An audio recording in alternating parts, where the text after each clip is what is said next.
नमस्कार बच्चों। आज मैं आपको राष्ट्र कवि रामधारी सिंह दिनकर के द्वारा रचित कविता भगवान के डाकिये की व्याख्या करूँगा। कवि ने संपूर्ण प्रकृति को एक माना है। इस प्रकृति का बंटवारा अर्थात देश की सीमाएं हम मनुष्यों ने खींची हुई है। सरहदें मनुष्यों ने बनाई हुई है, प्रकृति ने नहीं। यह संदेश देने के लिए कवि ने पक्षी और बादलों को माध्यम बनाया है। पक्षी और बादल ये भगवान के डाकिये हैं जो एक महादेश से दूसरे महादेश को जाते हैं। हम तो समझ नहीं पाते हैं, मगर उनकी लाई चिट्ठियाँ पेड़ पौधे पानी और पहाड़ बाँचते हैं। कवि का कहना है कि पक्षी और बादल ये भगवान के संदेश वाहक हैं, डाकिये हैं। जिस प्रकार मानव समाज में जो डाकिया होता है, डाक व्यवस्था है, वो संपूर्ण समाज को जोड़ने का काम करते हैं, एक दूसरे के मनोभाव दूसरे तक पहुंचाने का काम करते हैं, एक दूसरे को संदेश पहुंचाने का काम जो डाकिये करते हैं, वही कार्य प्रकृति भी करती है। प्रकृति में भी संदेशों का आदान प्रदान होता है और वो संदेश वाहक कौन है?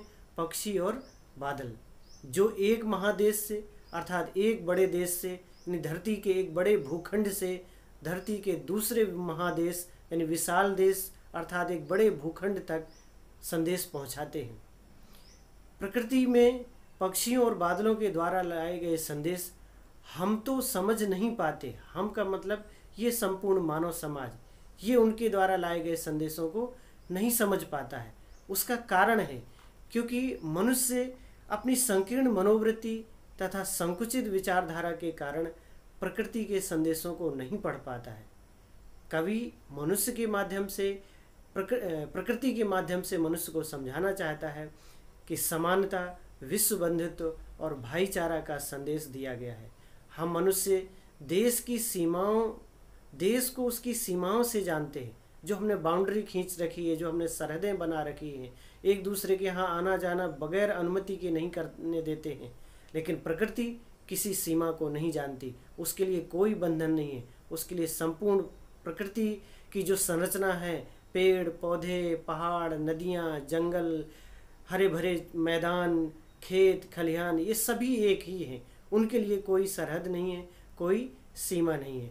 इसलिए हम अपनी संकीर्ण मनोवृत्ति के कारण उनके द्वारा लाए गए व्यापक संदेश को, एक बड़े फलक पर दिए गए संदेश को, आपसी सौहार्द, एकता, सद्भावना और भाईचारा के संदेश को नहीं समझ पाते हैं। लेकिन पक्षी और बादलों के द्वारा लाए गए संदेश को पेड़ पौधे पानी और पहाड़ ये सभी बाँचते हैं, यानी पढ़ते। बाँचना माने पढ़ना, पढ़ते हैं, उसको अनुभव करते हैं और उसका लाभ उठाते हैं। एक जगह समुद्र या अन्य क्षेत्र से उठा हुआ मानसून जो बादल का रूप लेकर के अनेक देशों में विचरण करता है और एक देश से उठ करके दूसरे देश में वो पानी बरसाता है, दूसरे देश के दरिया नदियों को पानी देता है, पेड़ पौधों को पानी देता है। तो ये प्रकृति का बंधन नहीं है, उसके लिए सभी समान हैं। हम तो केवल यह आंकते हैं। आंकना माने आकलन करना, अनुमान करना कि एक देश की धरती दूसरे देश को सुगंध भेजती है और वह सौरभ हवा में तैरते हुए पक्षियों की पाँखों पर तिरता है और एक देश का भाप दूसरे देश में पानी बनकर गिरता है। अर्थात हम तो यह सिर्फ आकलन या अनुमान ही कर सकते हैं कि कैसे एक देश में की धरती अर्थात एक देश की जो प्रकृति है, वहाँ जो फूल पेड़ पौधे वनस्पति उनसे उठने वाली जो सुगंध है वो हवा के साथ मिलकर के हवा के माध्यम से दूसरे देश को सुगंध जाती है। वहाँ की प्रकृति उस सुगंध को महसूस करती है। वह सुगंध पक्षियों के पंखों के साथ घुल मिल करके या पक्षियों के पंखों के साथ दूसरे देश को वह सुगंध जाती है। उसके लिए कोई सीमा नहीं है, कोई सरहद का बंधन नहीं है कि वो दूसरे देश ना जाए, क्योंकि संपूर्ण प्रकृति की एकता का यहाँ चित्रण कवि ने करना चाहा है कि पक्षियों के पंखों पर बैठ करके दूसरे देश को वो चली जाती है। पक्षियों के लिए भी कोई सरहदें नहीं है, वो एक देश से दूसरे देश आसानी से आ जा सकते हैं और वहाँ के जीवन का, वहाँ की प्रकृति का आनंद उठा सकते हैं। वो अपनी इच्छा अनुसार एक देश से दूसरे देश जाकर के वहाँ के जल स्रोतों का, झरनों का, नदियों का पानी पी सकते हैं। लेकिन मनुष्य ने अपने लिए ही, जबकि वो सबसे ज़्यादा बुद्धिजीवी है, लेकिन अपने लिए सरहदें तैयार कर ली, सीमाएं बना ली और बिना अनुमति के दूसरे देश में जा नहीं सकते हैं। एक देश का भाप, यानी एक देश में उठने वाला जो मानसून है, जो भाप बन करके, वाष्प बन करके ऊपर उठता है, ऊपर जा कर के वो जो ठंडा होकर के बादलों का रूप लेता है और वो बादल दूसरे देश में जा कर के पानी के रूप में बरस जाता है, जल के रूप में बरस जाता है और वहाँ के नदी नालों, सरोवर, नदियों को, जलाशयों को, झीलों को वो पानी दे देता है। उनके लिए कोई बंधन नहीं है।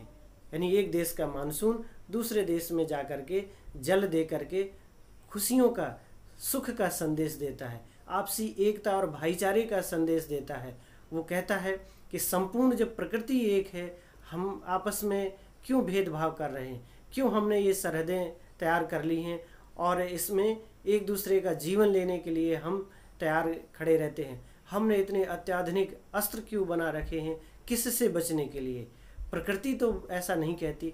हमने, इंसानों ने इंसानों से ही बचने के लिए, यानी शत्रुता का भाव रख लिया है और उसके लिए ये सारे विनाशकारी अस्त्रों को ईजाद किया हुआ है। सरहदें मनुष्यों ने बनाई हैं, प्रकृति ने नहीं।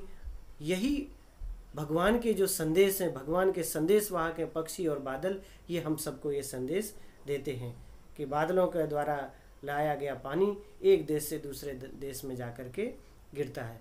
तो इस तरह से आपने इस कविता में देखा कि कवि रामधारी सिंह दिनकर जी, दिनकर उनका उपनाम है, उन्होंने टाइटल रखा हुआ है, और इनका जन्म 1908 में हुआ था और देहावसान 1974 में, 74 में। तो इन्होंने प्रकृति के माध्यम से भगवान के संदेश मनुष्यों तक पहुंचाए हैं।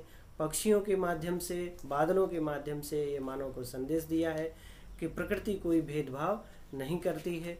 वो एक देश से दूसरे देश में उसकी जो सुगंध है, धरती की मिट्टी की सौंधी सुगंध है, वो पहुंचाती है। फूलों से होकर गुजरने वाली हवा पक्षियों के पंखों के माध्यम से दूसरे देश को जाती है। यह संदेश प्रकृति के जो तत्व हैं, पेड़ पौधे, नदियाँ, जंगल, पहाड़, ये सभी अच्छी तरीके से पढ़ पाते हैं। लेकिन एक मनुष्य ही है जो इतना बुद्धिजीवी है, इसके बावजूद भी इन संदेशों को नहीं पढ़ पाता है। विश्व बंधुत्व की भावना जो उसके अंदर होनी चाहिए, भाईचारे की भावना होनी चाहिए, वह उसका अनुमान नहीं कर पाता है। तो मुझे उम्मीद है कि आपको इस कविता की व्याख्या समझ में आ गई होगी।